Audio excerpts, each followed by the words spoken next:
क्षति होती है तो मन पर कंट्रोल नहीं रहता, और जब मन पर कंट्रोल नहीं रहता तो फिर मुख पर, शब्दों पर भी कंट्रोल नहीं रहता। हम सब ने अनुभव किया होगा कि बोलने के बाद हम दूसरे को कहते हैं मेरा ये कहने का भाव नहीं था, मेरे मुख से निकल गए। किस किस के मुख से कुछ कुछ निकल जाता है, कभी बेटा हमारे तो निकल जाता है ना, ये सेल्फ रियलाइजेशन है। तो जब हम कहते हैं मेरे मुख से निकल गया, मतलब मेरे मुख पर कंट्रोल नहीं है। तो पहले यहाँ के गुलाम, फिर यहाँ के गुलाम। कभी कभी जो सुनना नहीं चाहिए वो भी सुन रहे हैं, मालूम है कि नहीं सुनना चाहिए। सामने वाला व्यक्ति दूसरे की निंदा कर रहा है, मुझे क्यों सुनना है वो, लेकिन टेस्टी लगती है वो बातें, चटपटी है, सुनना नहीं चाहिए तो भी सुन रहे हैं। 1 घंटे के बाद कहते हैं ऐसे टाइम वेस्ट हो गया, क्या सुना मैंने, सुनने का कोई फायदा नहीं था, ये सुनना नहीं चाहिए था लेकिन तो भी सुन लिया, बोलना नहीं चाहिए था तो भी कह दिया, कभी कभी खाना नहीं चाहिए था तो भी खा लिया। खाते खाते कहते हैं मीठा तो मुझे अलाउड नहीं है, लेकिन क्या करें, मीठे के बिना तो मेरा मीठा देखकर तो मैं अपने आप, हम स्वराज्य से हटकर, स्वराज्य मतलब स्व पर राज्य, हम स्वराज्य से हटकर अपने मन और कर्मेंद्रियों के क्या बन गए हैं, गुलाम।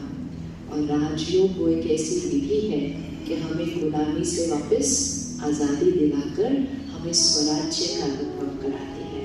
क्योंकि जब तक स्वराज्य नहीं होगा तब तक राम राज्य नहीं आ सकता। राम राज्य लाना है, लाना भी लाना है, लेकिन राम राज्य आएगा कब, जब आएगा जब हर नर और नारी मर्यादा पुरुषोत्तम बनेगा, तभी तो राम राज्य आएगा। तो राम राज्य तभी आ सकता है।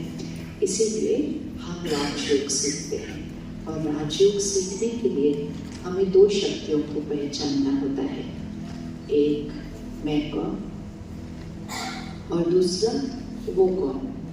और फिर राजयोग अर्थात जो सर्वश्रेष्ठ शक्ति है उसके साथ कनेक्शन जोड़कर खुद की शक्ति को क्या करना, बढ़ाना। जैसे कि एक पावर हाउस के साथ एक बैटरी को कनेक्ट कर देना। तो विजुअलाइज करें, बैटरी डिस्चार्ज हो रही है, अब बैटरी खुद को तो चार्ज नहीं कर सकती है, तो बैटरी को क्या करना पड़ता है, पावर हाउस के साथ कनेक्ट करना पड़ता है। तो बैटरी को पावर हाउस से कनेक्ट जब हम कर देते हैं तो बैटरी को कुछ करना नहीं पड़ता। उसके बाद बैटरी को क्या कर दो, सिर्फ कनेक्ट कर दो।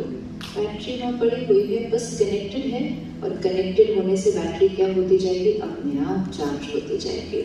तो आज के पहले सत्र में हम ये समझेंगे कि मैं कौन, और कल मॉर्निंग का जो आपका सत्र होगा उसमें हम समझेंगे वो कौन।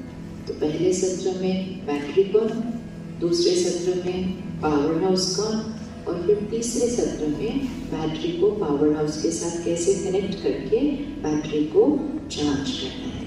क्योंकि इस समय ये बहुत इम्पोर्टेंट है। सारी दुनिया कह रही है स्ट्रेस, गुस्सा, दर्द, चिंता, और अब तो डिप्रेशन, ये चीज़ें दिन ब दिन बढ़ती जा रही हैं। और ये सारी चीज़ें जो बढ़ती हैं, शरीर के रोग बढ़ते हैं, और जब ये चीज़ें बढ़ती हैं तो रिश्तों में गांठें आती हैं, और जब ये सब कुछ होता है तो सृष्टि जो बन गई है वो बन जाती है। लेकिन अब उस सृष्टि का अगर परिवर्तन करना है तो वो परिवर्तन सिर्फ बाहर से नहीं हो सकता है। परिवर्तन कहाँ से करना पड़ेगा, परिवर्तन कहाँ से करना पड़ेगा। अगर आपके घर में 4 लोग रहते हैं लेकिन उस घर में दुख है, दर्द है, शरीर की बीमारी है, कलेश है, तो क्या घर को रेनोवेट करने से सब ठीक हो जाएगा? हो सकता है? नहीं। किसको चेंज करना होता है? घर को नर्क से स्वर्ग बनाना है तो किसको चेंज करना होता है? घर में रहने वालों के संस्कारों को। इसी तरह सृष्टि पर इतना कुछ है, खुशी नहीं है आजकल, कितनी भी बड़ी सभा हो, सिर्फ अगर स्टेज से उनको एक क्वेश्चन पूछते हैं किस किस को खुशी चाहिए, एक सेकंड सोचे बिना, एक सेकंड भी रुके बिना, अगर 5000 की सभा है तो 5, 10 की सभा है तो 10, एक सेकंड रुके बिना हाथ उठाते हैं, हमें खुशी चाहिए। चाहिए मतलब नहीं अनुभव हो रही है, फिर चाहिए। तो इतनी मेहनत की, इतना कमाया, इतने साधन पाए, इतना अच्छा घर बनाया और सब कुछ करने के बाद हाथ उठाना पड़ रहा है कि खुशी चाहिए। फिर पूछो शांति चाहिए, फिर हाथ उठाते हैं। फिर पूछो प्यार चाहिए तो फिर हाथ उठाते हैं। तो फिर हम क्या बन गए? चाहिए वाले बन गए। हम चाहिए वाली संस्कृति के नहीं हैं। हम कौन सी संस्कृति के हैं? हमारी सनातन देवी देवता संस्कृति के हैं। देवी देवता संस्कृति के हैं। तो देवी देवता मतलब देने वाली आत्मा। पर कलयुग में आते आते हम कौन से बन गए? देने वाली आत्मा बन गए हैं। और उसका सिर्फ एक ही कारण है, हम भूल गए कि मैं कौन हूँ।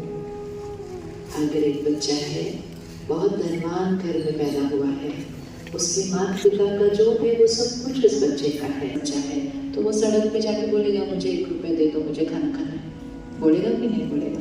क्योंकि वो भूल ही गया ना कि वो किसका बच्चा है। इसी तरह हम भूल ही गए हम कौन हैं।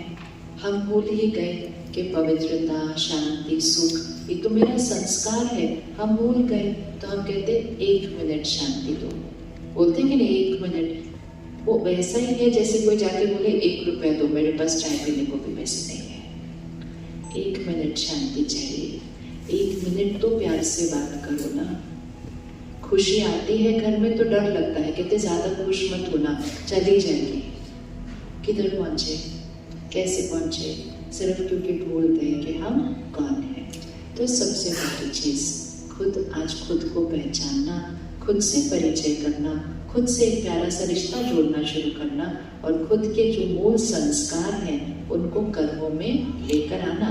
तो हम ऐसे की जगह क्या बनने लग जाएंगे? फिर हम ऐसे बनने लगेंगे।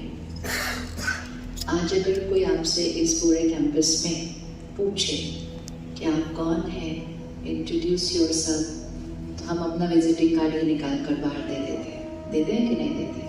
और उस विजिटिंग कार्ड पे क्या क्या लिखा होता है? पहले हमारा नाम लिखा होता है, फिर उसके बाद क्या लिखा होता है और क्या क्या लिखा है? मेरे को याद ही नहीं विजिटिंग कार्ड कैसा होता है, मेरे पास है नहीं ना बहुत सालों से। आपके विजिटिंग कार्ड पे क्या लिखा हुआ है? मेरा नाम लिखा होगा और क्या लिखा होगा? क्वालिफिकेशन लिखी होगी, वेरी गुड। और क्या लिखा होगा? हाँ, इस समय का आपका रोल क्या है? विजिटिंग कार्ड तो सबसे ज़्यादा उसी के लिए होता है। आपका रोल क्या है? आप किस संस्था से बिलोंग करते हैं? आप किस मीडिया हाउस से बिलोंग करते हैं? आपका फ़ोन नंबर एड्रेस होगा तो उससे पता चल जाएगा आप किस शहर को बिलोंग करते हैं। और वो एक छोटे से कागज़ के अंदर हम अपना परिचय दूसरे वालों को दे देते हैं। कहते मेरा नाम ये है, मैं इस शहर से आया हूँ और मैं ये करता हूँ और मैं ये पढ़ा हूँ। ये सब कुछ बहुत बहुत बहुत इम्पोर्टेंट है, लेकिन ये सब कुछ मेरा है, ये मैं नहीं है।